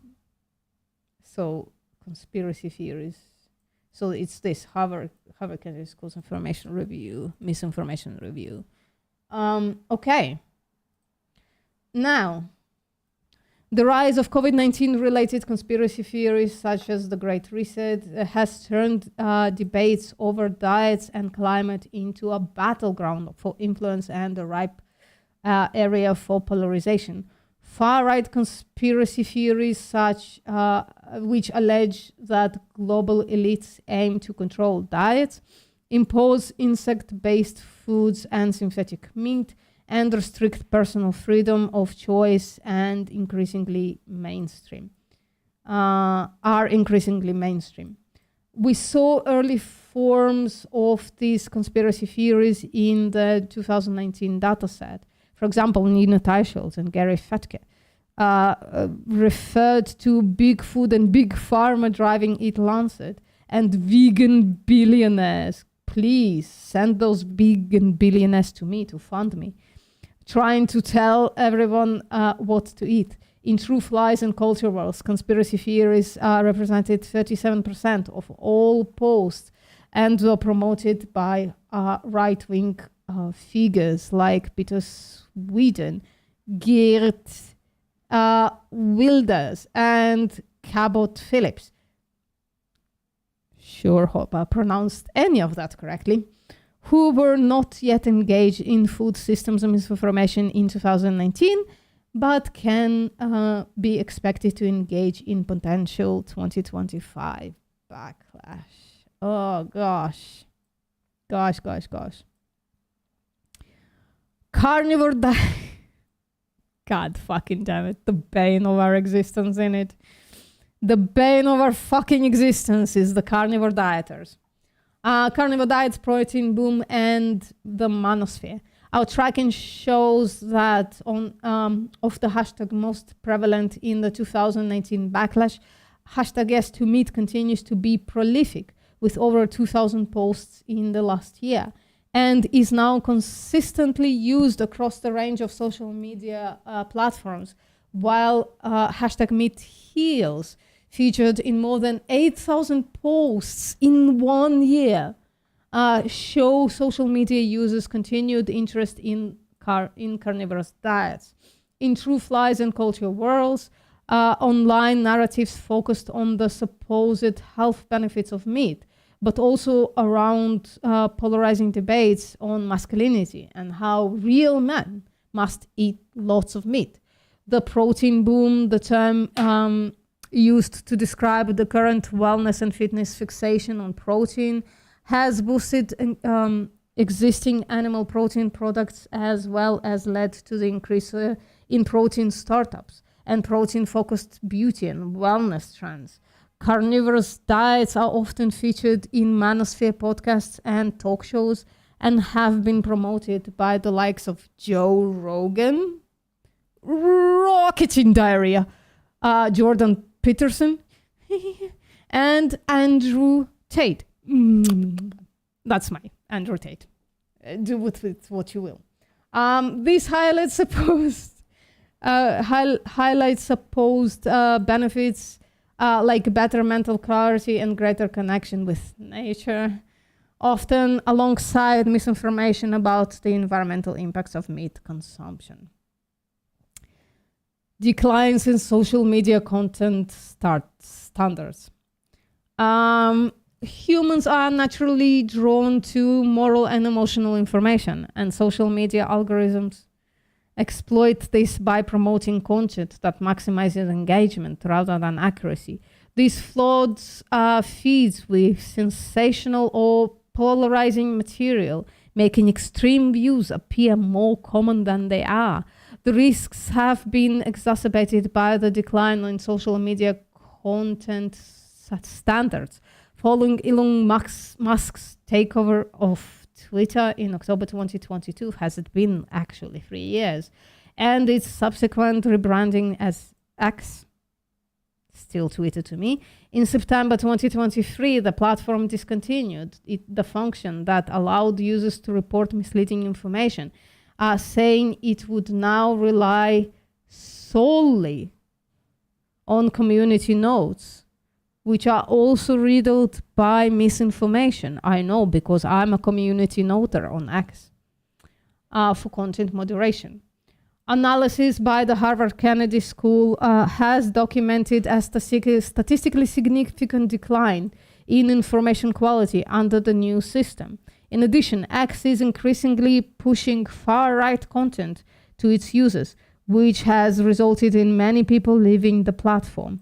The majority of users who have now stopped using X following Musk's takeover cited concerns about the lack of moderation and quality of information.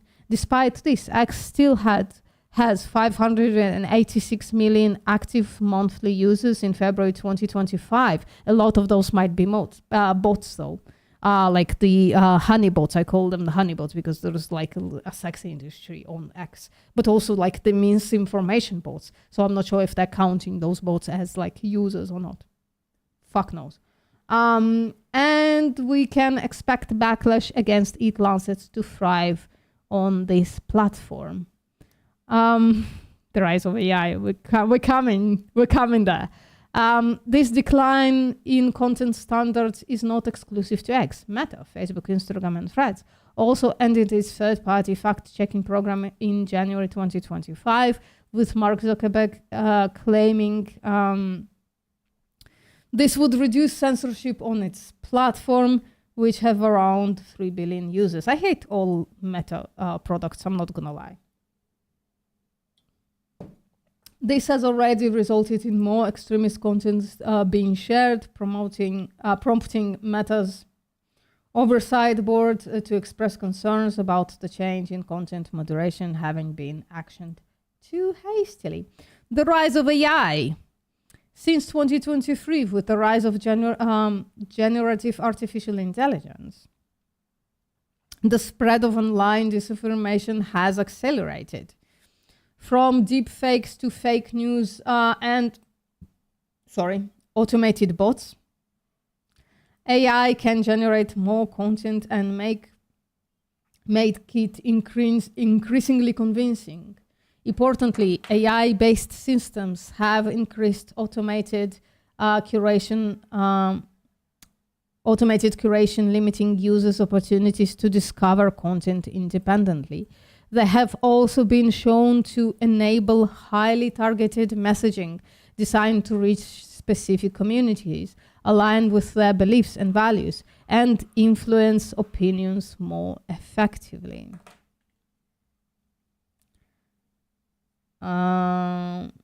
Should we read this? Types of narratives likely to be used against EAT-Lancet 2.0. Let's read it really quickly. Let's just skim over it. So, disparage, maligning EAT-Lancet diet is unhealthy. Health-based information described as the EAT-Lancet diet is nutritionally deficient. Well, we read all of this. So what they expect is for people to disparage the EAT-Lancet diet as unhealthy. Vilifying EAT-Lancet diet is not good for the environment. Undermining science and research. It's probably going to make the claim that they are wrong. Polarizing culture wars. They're going to involve culture wars, saying on this side is EAT-Lancet, it's the leftists, it's the liberals, and on this side is the truth, it's the right thing. Conspiring. The elite are planning a great reset. Jesus, my eyes roll really hard every time I hear this. Enhance. Health washing. Animal-based food products are essential for good health. How am I standing upright? Greenwashing. Animal-based food products are environmentally friendly. Right? These are the claims that the EAT-Lancet report expect as a backlash. We have only one page left, guys. So let's finish it up so that we can next week move on to this the actual Denver Commission thingy. All right, let me just make it a little bigger. Anyways, there you go. Preparing for EAT-Lancet 2.0 and beyond. It was released already. Many of the same misinfluence behind the 2019 backlash are still active and engaging with each other. Their reach has grown, and the public acceptance of or take-up of their ideas has increased. At the same time, mis and disinformation in food systems is increasingly entrenched in sophisticated with newer voices also pushing these narratives. While X may not have the same level of influence it did in 2019, it still has more than 500 million or monthly users, but the anti-EAT-Lancet narratives can be expected to increasingly play out on other social media platforms. I wonder if Blue Sky, I should check this out later. I wonder if Blue Sky has any of that shit.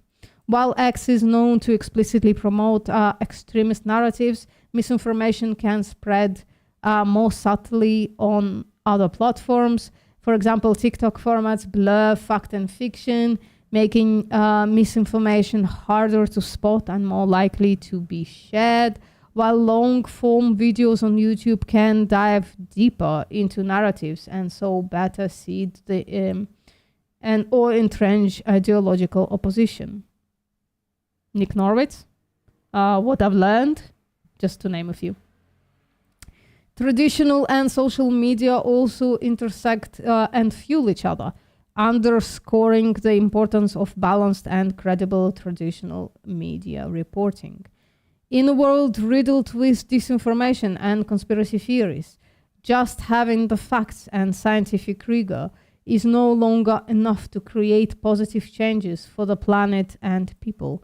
The evidence presented in this report should be a wake-up call for all scientists, journalists, and policymakers working at the intersection of food and climate.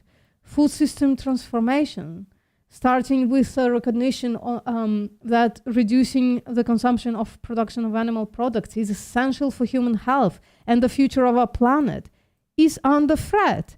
Being aware of disinformation narratives and presenting their spread requires multi-pronged approaches, including improving public media literacy to identify mis and disinformation, promoting transparent scientific communication, and improving fact-checking in reporting on issues such as food, which is highly vulnerable to manipulation. True, almost nobody understands how to read nutrition science, right? Because it's so complex. So complex.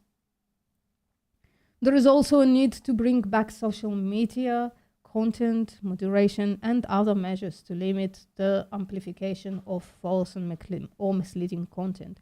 Ideally, this would be done through government regulations and high financial penalties for social media platforms, and that do not stop the spread of fake news and disinformation. Let me just DM something real quick. One sec.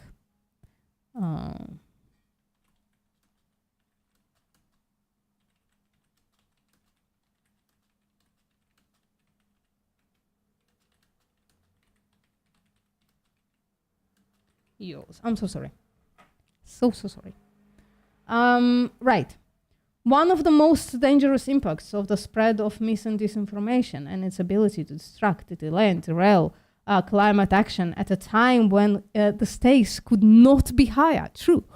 As we hurtle towards irreversible climate impacts, urgent, decisive actions is needed, including on food systems, which are responsible for 1/3 of greenhouse gas emissions. 1/3. That's crazy. And the single biggest... all right. Sorry. And the single biggest driver of the loss... I'm so sorry. Let me just silence that real quick. Yeah, that's good. That's good news. But I'm going to silence that so that you don't get scared about it. The single biggest driver of the loss of nature. A comprehensive survey of climate experts in 2024 concluded that global greenhouse gas emissions from livestock must be cut by 50%. That's what I said earlier, I think, by 2030 to align with the Paris Agreement. The impacts on health are also clear, with 2021 study finding that 1/4 of all deaths among adults globally are attributable to poor diets. The meat industry understands the power of online backlash against climate and health science to successfully distract, delay, and derail action which may affect its profits. At this critical moment, the scientific community and policymaker must be aware of the dark forces lurking behind the scenes, working overtime to maintain the status quo of high meat consumption. The industry has led these attacks before and is preparing to do it again in an environment where science and facts are already under attack. So fucking true. And what's up, Sib? Elmo, wait, it's about meat again. Yeah, it's the same report. It's about the meat propaganda, Sib. Do you not find this important? I'm not sure I agree with what governments do about climate change. They do fuck all. So I guess, good. This makes it even more urgent for media, politicians, and the public to look at who is really behind the social media headlines and what their affiliations are. Without doing this, we risk missing the significant opportunity to transform our food system and create a healthier and climate-safe future for us all. And just to, hey, what's up, Soldide? Just to reiterate something that you missed from earlier, Sib. Some of the propaganda was actually funded by governments, specifically the US government. And yeah, you know. So, want to do other topics though. No, this is not just meat. This is all animal production. This is not just meat. It talks a lot about meat because the blowback is like a lot of like comes from a lot of like carnivore dieter gurus and shit, right? So they mostly talk about meat. Also, I think colloquially when people talk about like animal products, they put them under the umbrella of meat. People, for instance, say, I'm a meat eater, right? To indicate that they eat all animal products, that they eat all the glandulars and all the flesh and all the secretions, right?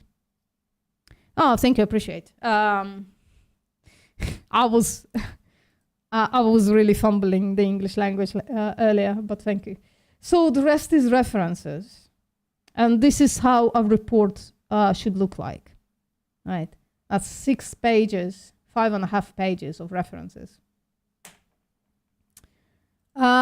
If anybody wants to read this report, there you go. Next week, we're going to delay the EAT-Lancet by however many weeks. We're just going to try to go through this. These are the meeting presentations at the Denver Summit or something like that, whatever it was called.